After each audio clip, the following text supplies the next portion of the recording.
Hi guys, so today I have a video for you using a few of the things I recently picked up from Diamond Press, but also the Celebrations stamp and binder kit, since I know a lot of you guys went ahead and picked one up for yourselves. So some of these items I did purchase myself, like the stamp set here and die set that I'll be using, but the binder kit was supplied by Diamond Press in another video which I've already reviewed. So I'm going to use a few things from it. I saw one of their presentations for this set here, which is really pretty, and let me see what they call it. Foliage dies with sentiment stamps. And it is sold out right now at HSN, but that means obviously a lot of you guys got it, so you would like to see it in action or how to use it or different ideas. One of the ideas they had on the presentation was really pretty, and it was a card, and this is totally not the same colors they used, but I thought I would do this. So basically we're just gonna make a card with a little background piece. This is a piece of watercolor paper that I'm gonna use a little bit differently.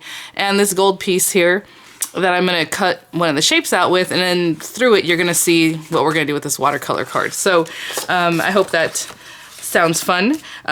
So I'm going to do something unexpected, and hopefully it works, because I don't know. I haven't tried it. This could be a disaster, but I'm thinking it'll be okay. So what I'm going to do is use our kit. I don't think I need the stamps right now. What I'm going to do is use the markers. So I'm going to bring out the whole pack of markers. And I have you know, any brush that helps you spread water, but I do have the Vicky button kit here that I had picked up recently at Tuesday morning, so it'd be a great time to try this out. I do kind of want a wash brush, so I want a bigger brush. So I have plenty of brushes right in front of me that are just normal brushes, and you can use that too. Just something you can dip in water, obviously.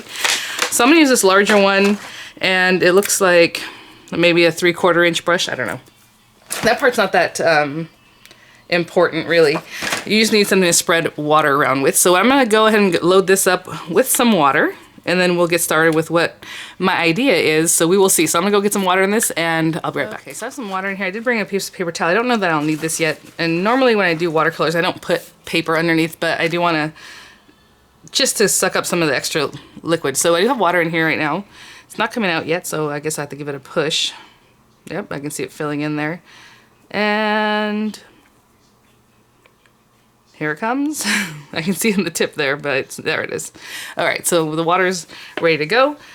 So this piece of paper that I have here is going to be kind of the focal point, but it's going to be underneath the gold paper. So what I want to do with this is put a lot of water on it. This is a piece of watercolor paper. I think this is Crafter's Companion watercolor paper that came in one of the kits. And I just cut it down, if I recall, to 5.5 by 3 inches. So 3 inches by 5.5.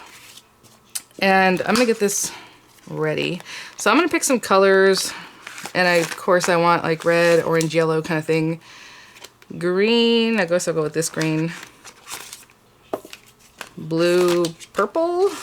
I'm going for the darker colors in those families just because I want this to really show up. So we'll see what happens. And then I told you guys, and I don't know if you recall it, there are these little pieces of plastic in here. So I'm gonna pull this piece of plastic out, and I'm gonna use that.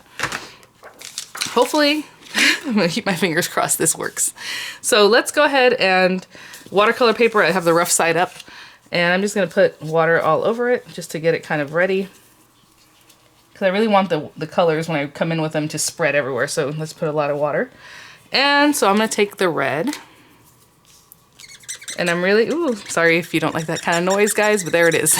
I'm really gonna put down quite a bit of color and see what happens. I'm pressing on this a little bit. Okay, I got some red, and I'm gonna put the yellow in a different spot on my plastic here. Sorry guys. And I'm probably gonna do this a couple times because I really want to build up the color. So let's get that yellow and kind of get it into the red too, so we can start making like an orange if we can. So really get that in there. Ooh, not bad. Like I said, I'm gonna really pile this on, so I'm probably gonna do it again after I let it sit for a little bit. G, right? That's green. Green should be next. Let me put some more water down on this.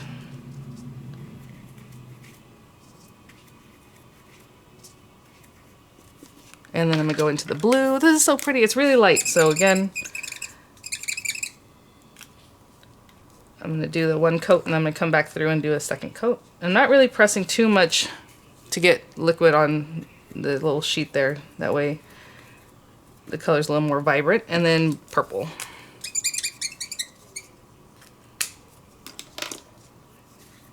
And I don't know if you noticed, I was kind of wiping this, but not really, as I'm going. Really nice, so I'm gonna do it again. So I'm gonna start, really clean this off, try to get that purple off. And it's pretty good, it cleans off pretty easy. So again, I'm putting red in the red area. Just to get a little more vibrant. And I'm gonna go through and just do this again. Actually, as it's drying, it's getting a little more vibrant itself, but that's okay. There is more of a teal green, but I wanted to go with green. So this green is light. I wonder if you can mix them. Get a little bit darker. And a little more blue. And I'm using the brush side of our pens or markers, so oh, it's so pretty.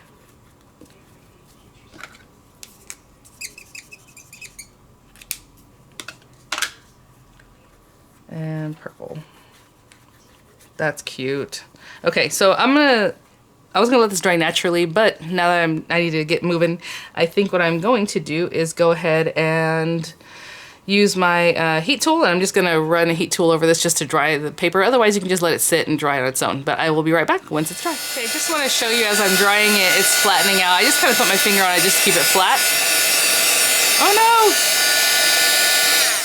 So as it flew away, it got on my mat. I was gonna show you to just go ahead and clean this off. You obviously can wash it. This thing has some liquid on it. And I did not do that because I was gonna show it to you guys. And of course my little example flew off and fell right in the colors, but that's okay. Because most of it's not gonna show, so I'm not really too worried about that. But let me just make sure this is dry. All right. Okay.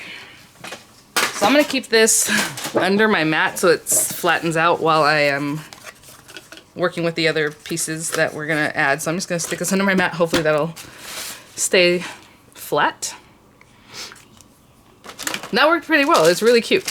Okay, so I'm gonna take this guy and I'm gonna use my Gemini Junior that's in front of me. It's a little bit too wide to go through the diamond press, the smaller machine. But if you have any mini machines that are gonna be a little bit larger, keep an eye out also for the diamond press when it comes out, the larger opening one. That would work just fine because we're gonna run it through this way. And I'm just gonna choose one of these little sprays to cut through here. I'm gonna remove all of this.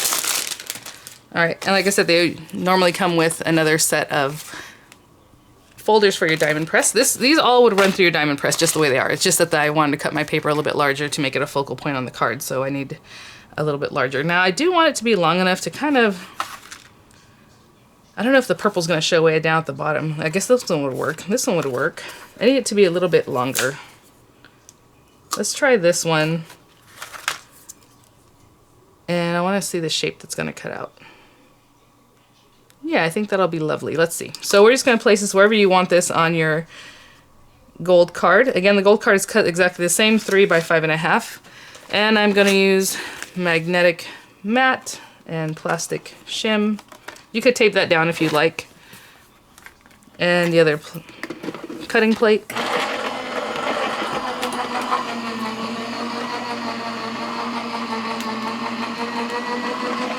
And then we can pick a sentiment. Now, I'm not sure. I'm gonna see what the card looks like and then decide what I wanna do as far as a sentiment, but look at that. And so that's really nice and pretty, but you can also, of course, use the piece that's in here, the one that you're supposed to be using. That's what the die is for, right? We're using the negative.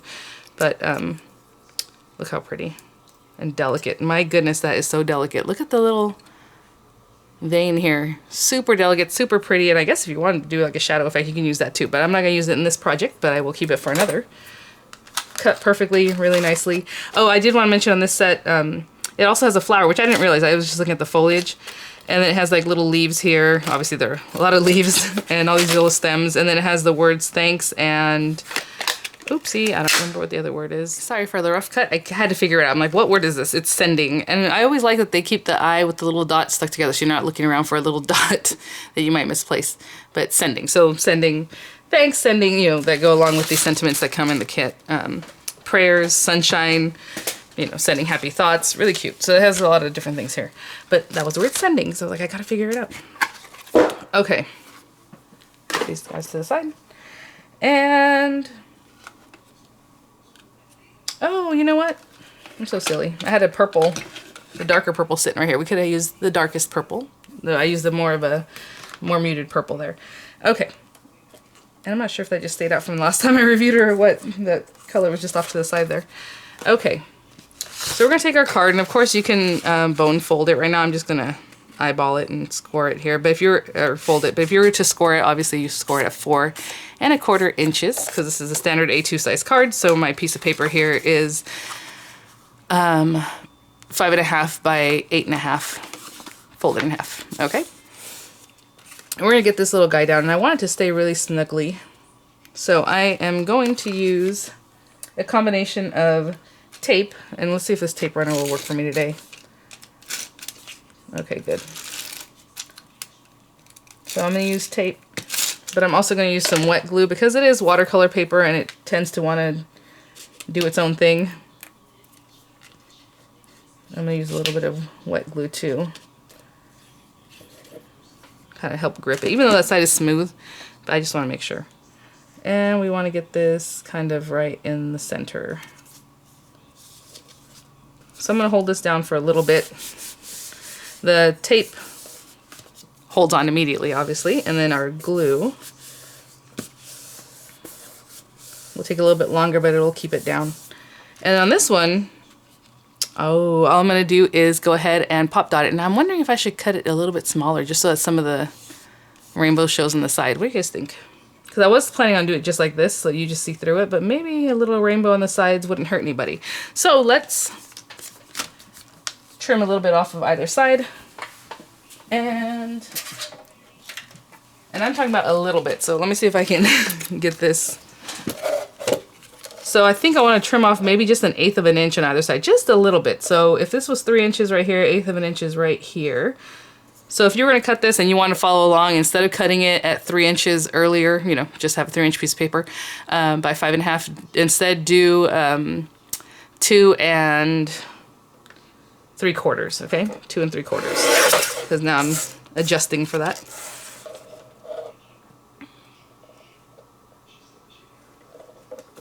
And it takes just a little bit off of either side. And we're going to stick this down with foam adhesive. So I do have some right in front of me. I'm over here looking other places for this. So I'm going to place some of this foam adhesive, you know, everywhere I think it really needs to keep up, right? So it stays up. And you can double up your foam adhesive if you want this to be even more obvious that it's up off the page. But I'm going to go around and put some pieces down and I'll be right back. Okay, so I have them pretty much on there, and it was like the perfect measurement to have this little dimensional adhesive on the very bottom edges that missed this. And I put a lot because this is a very delicate image, so I don't want to let it kind of get messed up as it's being given to your recipient or anything like that. And basically I'm lining up the bottom and then left to right, and that should line it up at the top for me, but who knows. It's always a little gamble. All right.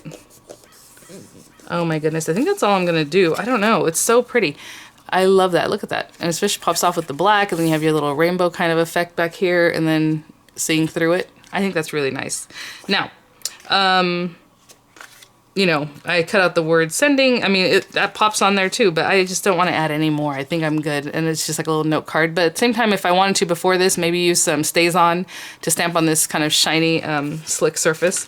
You could have stamped whatever it is, sending, you know, happy thoughts, and then have that popped on there. I don't know if you can kind of see what that might look like, but that's really cute. So really nice set. I think it's useful for a lot of things. This is a totally different way to use it, since normally it's to use the actual thing that you die cut, right? But really pretty, really delicate, works great, of course, which is what we expect, isn't it, from Diamond Press? And thanks for watching, guys. I'll see you at the next one. Bye now.